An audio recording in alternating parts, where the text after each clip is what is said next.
Magandang umaga sa lahat. So, maaga tayong nagising. 4 o'clock gising na talaga ako. Hindi na ako makatulog. Saturday ngayon. So, ayan, naghahanda-handa na tayo. Siya nga pala, ang dami ko nilabahan nung kagabi.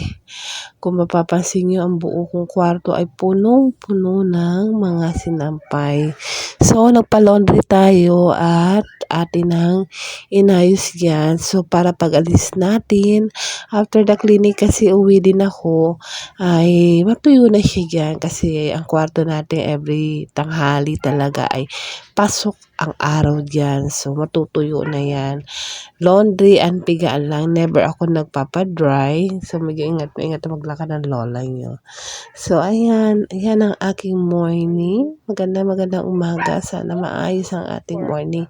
Sana itong Sabadong ito ay puspos ng pagbiyaya sa ating lahat.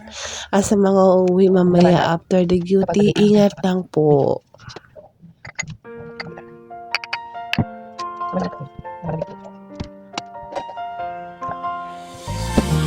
Dito.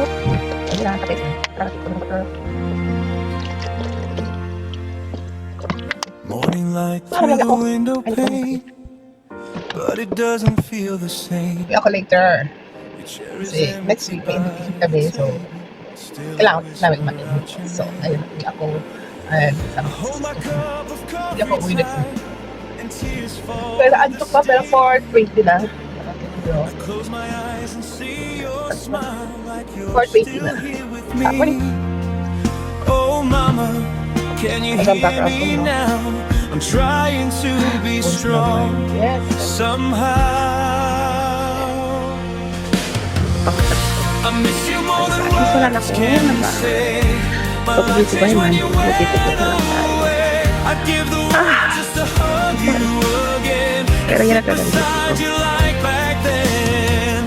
Drinking coffee, watching the news, laughing at the simple things we used to do. Oh mama, if heaven could let me through, I'd spend one more morning. Anyway, good morning.